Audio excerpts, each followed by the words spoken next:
Hey guys, Ash here. I'm going to try and make this a really quick live video, but I wanted to share something with you as it's top of mind right now. So basically, I've been devouring podcasts lately, and let me turn on this light, it's too bright. And one podcast I was listening to today had the term irrationally passionate, and then it was like a light bulb went off. All of a sudden I was like, oh my god, that's it. And it made me think, and it was something that I wanted to share with you guys. Ask yourself, for anything that you want in your life, are you irrationally passionate about it? So this would mean, I keep on looking over here, but the things are right there. For example, for me, I am irrationally passionate about things that I'm successful in. So irrationally passionate doesn't mean a bad thing necessarily, but it could get that way. But for me, I just want to kind of talk about the positive things of being irrationally passionate. So when it comes to my fitness and health, some people would think I'm irrationally passionate about it. I want to talk about it a lot. I thrive off these kind of conversations. I'm constantly wanting to learn about it. Basically, people know me as like the fitness and health person because I become irrationally passionate about it. I will be that person, although I'm all about the balance, but I'm going to be that person also that is bringing fruits and vegetables to parties, and I'm not going to be eating cake at everyone's birthday party because I don't want to, because I am irrationally passionate about my health. And this is the difference between me making these choices and other people not making that choice. So it kind of led me to think about another thing. This is really the difference between desire and, I don't want to say motivation, but yeah, I guess it would be like desire and motivation, and like basically how you handle yourself in certain situations. So lots of people desire to be healthy, and lots of people desire to want to work out, but they don't do it. Right? Like they don't want to eat it up. They desire it and they think, oh, I'd probably feel better. I'd probably have more energy. I'd probably lose some weight and all these things, but they don't devour it because they're not irrationally passionate about it. And kind of this is where you have to find out for you how you can become irrationally passionate about something. And this doesn't just have to do with fitness and health. It could do it with anything in your life. And think about anything that you've been really successful at. How have you manifested that? Like, if you were really good at piano when you were little, did you think about piano a lot? Did you learn a whole bunch of songs? Every time you heard a song, you're like, oh my god, I want to learn that on the piano. Or when you're over at people's houses and they had a piano, you were like, oh, I kind of want to play on that piano. Like something that you were really good at, right? Were you irrationally passionate about that? Say maybe you're really good at volleyball. So this is something that you eat, you breathe, and you devour volleyball, and kind of people start to know you as that because you're irrationally passionate about it. And for you, it's not irrational because it's creating a lot of happiness in your life. But for other people, it can come off as irrational because it's almost obsessive. But this is kind of what makes the difference between somebody that's super successful and that somebody that's kind of just wanting things and have a desire for things, but not fully motivated to do it. So, for example, things that I'm irrationally passionate about, obviously my fitness and my health. I'm irrationally passionate about royally fit. Like I eat, breathe, and sleep royally fit. I'm irrationally passionate about my husband and my relationship. Like I'm always trying to think about things that I can do that are creative and to keep things spicy and laugh with each other, and I don't want things to get kind of mundane. I'm irrationally passionate about music. I'm always learning about new music, and people know me as the metal girl because I eat it up. I was literally just headbanging moments ago before Rowan went to bed. So these are kind of things that I become good at because I'm irrationally passionate about them. So how do you kind of make this happen if you're not irrationally passionate about fitness and health? It's something that you want, but that you're not really going for. It is your desire, but you're not fully motivated to do it and to kind of encompass that lifestyle. And I think the first thing to do, it's all about your habits. So at first, these habits could be challenging, and it's not something that's going to be coming naturally to you because you're not right away irrationally passionate about it. But if you set habits up for yourself, you set these goals and they become your habits, you're going to start seeing progress. And as soon as you start seeing progress, you'll want to learn more. You'll want to do more. You'll want to commit more. So it's almost sometimes a forced irrational passion, if that makes sense. And the way you can get there, it's like, for example, going back to the piano thing, for a kid, it wasn't necessarily them that wanted to do it when they're little. Maybe their parents signed them up for it. All right, and then so it became a routine, and once or twice a week they went to their music lesson and they had to practice and blah blah blah, and they didn't always want to. I'm saying this because this was me. And then all of a sudden it clicks and they start seeing progress, and they're, you know, people around them are noticing that they're making progress, and they're like, wow, like this is becoming very intuitive and I can create my own songs and all this kind of stuff. And then all of a sudden they become irrationally passionate about it. So if you are doing Royally Fit online, or you're doing Royally Fit classes, or you're doing Royally Fit personal training, and you feel like you've hit this plateau, right? And you're like, why can't I do this? Like, why do I always succumb when I go out with my friends and, you know, they order these things and I start taking all this food down, or I overdrink on the weekend, or, you know, I take 3 weeks off working out and then I do 2 weeks of good. You have to make a habit, and you have to commit to that habit so you become irrationally passionate about it. Unless somebody is genetically blessed, you are not going to see them gain a lot of success in their health and their fitness unless they are passionate about it. They get excited to go to the gym, to go to their classes, to do their workouts. They take pride in wanting to do their meal prep and, you know, learning about different meals that they can do to incorporate into their family dinners and their lunches and everything to make things interesting and keep them fun and exciting. So I don't want to keep on going on and on, but basically I just had this like bling, this like light bulb moment when I heard the term irrationally passionate, and I was like, that is me in certain areas of my life. Like, I get known for these things, and it's because I become basically obsessive of them. And I want you guys to do the same for things in your life, and it's not just about health and fitness, things in your life that are important to you. Okay, so if you have a goal in your life that is very important, that you want to reach, start setting and commit to these habits. Commit to the habits and you will get there. I promise. Let's just see what some people are saying. As a speech language pathologist who is irrationally passionate about speech, I have to say I'm impressed you've been able to say irrationally passionate. So yeah, it's a bit of a tongue twister, eh? And so true. Thank you so much for popping on, guys. I see some people join. There's 6 people live right now, and some people have popped off. But a lot of the times my live are very spontaneous, hence this one. And right now, I had to make a choice because I cannot manage doing all of my Facebook Lives when Rowan was napping. It was not consistent enough for me. It was sometimes stressful for me, and then if she's here with me, then it's a massive distraction. So I actually bought this light. You can't see it right now, but I just bought this light. It came last week. I'm super excited about it, and it's a ring light. Also makes you look really good, conveniently, especially if I turn it up really high. But anyway, so I can start doing live, Facebook Lives for you when Rowan goes to bed. Ta-da! Which she is right now. So before I couldn't because it gets dark and then you can't see me. But anyways, yes, this was a very impromptu, and I hope you guys enjoyed. I want you guys to become irrationally passionate about things. Look at changing habits. Got it. Great goal. Thanks. Yeah, you have to change your habits. It's kind of like what's congruent and what's incongruent with your goals. Like if you say you want to lose weight, but every day you're waking up and you start your day with a coffee that has sugar and cream with it, incongruent. I'm sorry. Some people say that these, oh, but it's only a little bit of milk and it's only a little bit of sugar. In my opinion, I don't give a shit, because that is a habit, and that is a habit that in a month's time could be 5 pounds. So it's kind of like you have to create these habits and what is incongruent and what is congruent with your goals. And it's basically something you could write a list on, you know, kind of like how your day looks, how your week looks, and whatever, and like what is congruent with your goals, and how are you going to reach this, and what are the new habits you're going to start to become irrationally passionate about something. I'm already irrationally passionate about my fitness or superhero pose. Yes, I know, right? That's pretty awesome.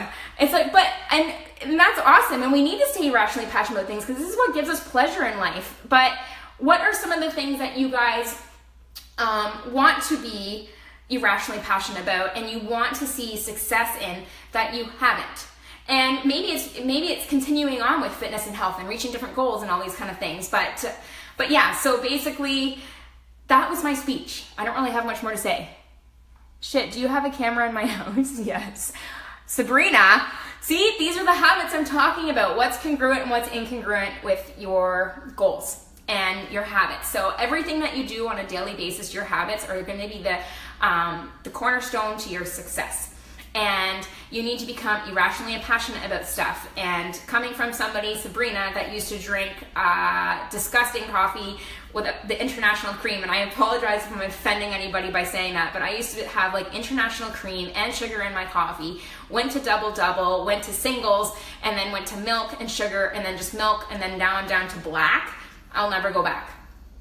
And I mean that, like it's a habit I created, and I know if I do wake up and if I was to have a coffee with some sort of cream or something in it, it would make me feel bloated, and right away I'm starting my day off on a bad foot. So this is just one of my little habits, and I have lots of habits that people think I'm irrational about, but to me it's very rational. Like I'm very strict about my dairy, and I'm very strict about my gluten, and I'm very strict about eating frequently, and I'm very strict about my water, and people think that this is irrational, but to me it's completely rational because it makes me feel fantastic. And it doesn't mean that I don't have balance in my life, because I still do. I just had some dairy on the weekend. That also included some gluten, because Matt's mom made these delicious pink squares. But yeah, on a day-to-day basis, my habits aren't surrounded by that. So anyways, thank you so much for listening, guys. I hope everyone's having a fantastic night, and I have some good news that now that I have this beautiful light right here, starting in May, I'm going to be doing Facebook Lives on a weekly basis. I'm going to be setting a time and a day. I haven't nailed it down yet, but I think it's going to be Tuesday nights. And you will be seeing me every single Tuesday. I'm committing to that, not necessarily that day, but I'm committing to a weekly show, if you will, because I have this light now. Even though it's lighter during the summer, I needed to get this, so I just never had an excuse not to do it, if it's raining or whatever. So yeah, hopefully you guys are cool with more of these, and let me know if you have any ideas for them. Is there anybody else that said stuff? Thanks so much. I wish I could do black coffee. Cream in my coffee is the only dairy I consume, but can't knock it. You could though. Right there, I know you're gonna hate me for saying this, Holly, but like you could knock it. It's a choice, and your taste buds would adjust. Your taste buds can adjust actually fairly quickly. Now, that being said, for certain people that really enjoy their coffee and just can't enjoy it black, you could go for a non-dairy option. But yeah, so that's kind of how hardcore I am with stuff like that, but you have to do what works for you. But for me, if dairy is mucus forming, and I know there's going to be people that disagree with this, but I know it's mucus forming. It creates mucus in my eyes. It makes my husband snore. It makes his throat nice and thick. Same thing for my brother. I know lots of people that it's mucus forming, and if you're even having a little bit every day, that you're going to get into that mucus forming state and the acidic state. I 100% agree with coffee. It was a big one with me. Almond milk or black only now, and loads of water. Totally. So, oh, sorry, I'm just going to read these before I go. So I find I get on a good track changing habits, i.e. lemon water versus coffee, but then I fall off the wagon at a certain point. I know they would be gross. So why do you fall off the wagon at a certain point? Do you know why? Is food or drinking, is it like a stress thing for you almost? I mean, I know you're a mom of 2 young twins. I can imagine waking up and looking forward to a coffee would be pretty motivating. So you don't know what it is. It really comes down to almost like a commitment thing. It also has to be a realistic commitment, Sabrina. Maybe more social. So yeah, if it's a social thing, could you do a social coffee that has almond milk in it?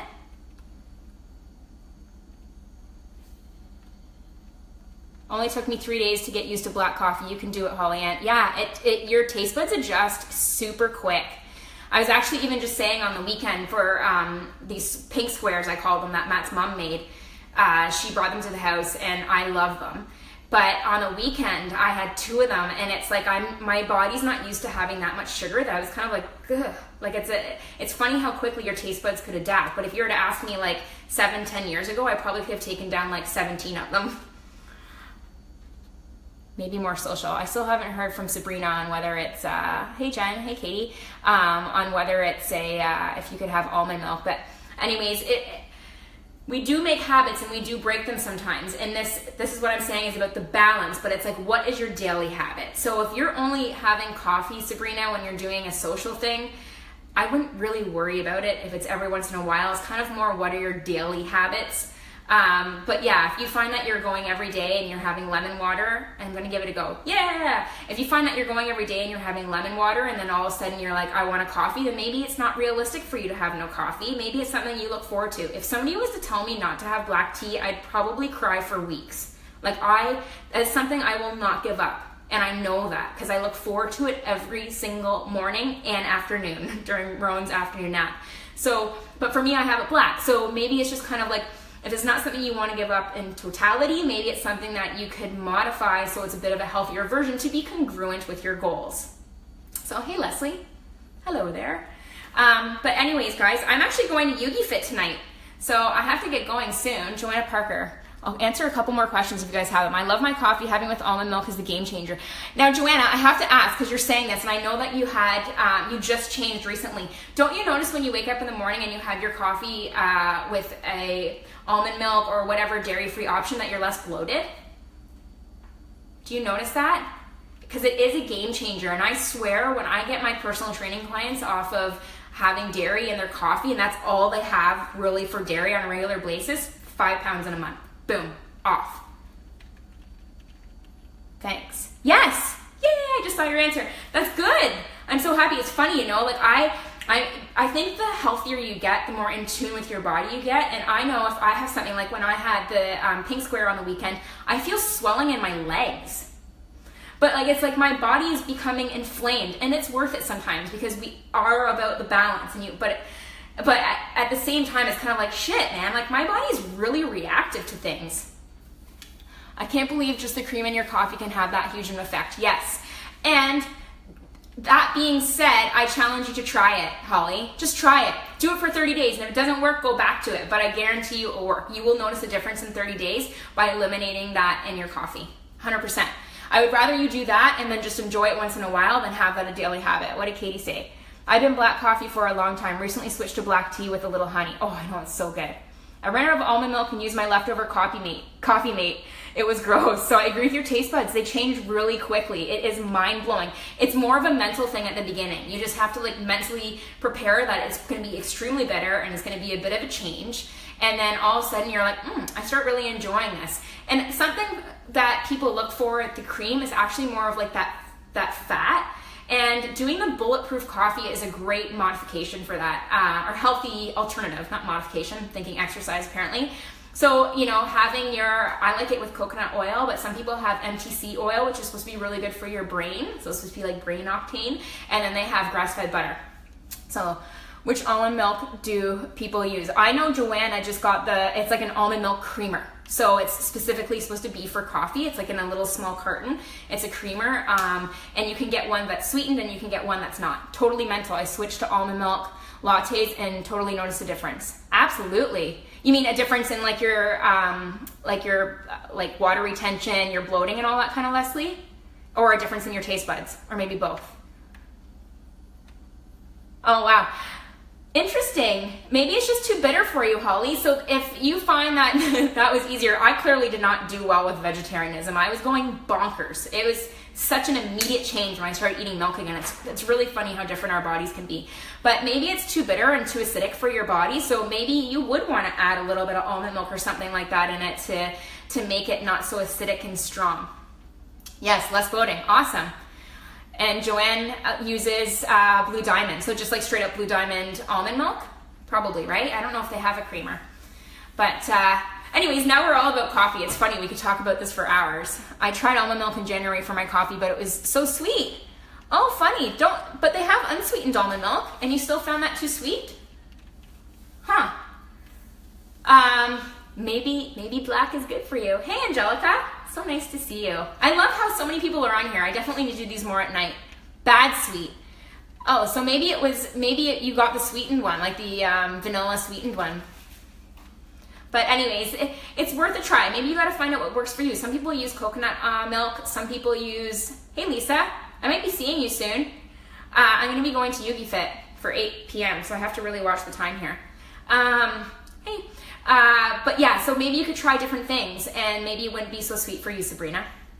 But that wasn't the point of this. We could probably do a whole Facebook Live on coffee because I do really feel passionately about people eliminating the dairy from it on a regular basis. But yeah, this was supposed to be about being irrationally passionate about something. And if you want to be very successful at something, you have to be irrationally passionate. I want your 80s tea. I just got it. I just got it yesterday. Thank you. I just got it yesterday from H&M. It was like 10 bucks. Go get one. Do it, Leslie. It's not 80s, it's actually 2017, but still kind of looks like, right? But yeah, so thanks for watching, guys. Let me know what other videos you want starting in May. I'm going to be starting to do them on a weekly basis. I have gotten some ideas and I have saved them. It's not like I've forgotten. I was just honestly finding it too hard to juggle doing all of my work during Rowan's naps plus fit in a Facebook Live. So I decided to just stop them for a little bit and do them spontaneously when I have a moment. But now I have this beautiful and attractive light. I know, right? It makes me look so clear. But yeah, so now I can do them all the time. So anybody else comment? No, but thank you so much for joining, guys. And I know I'm gonna be seeing some of you later, like Kate and Lisa at YugiFit. And other than that, I will be seeing everyone else soon. Let me know if you have any questions. I'm always on here checking what people are saying. Right, do I have you still? Whoops. I'm always on here checking what people are saying. So if you guys have any questions over the next day or two, I will come on here for sure and answer them. Can I flip this? I don't know if I can. How do I even turn this off? Oh, here we go. You have to press the finish button. That's what you do. Anyways, have a good night, guys. Bye.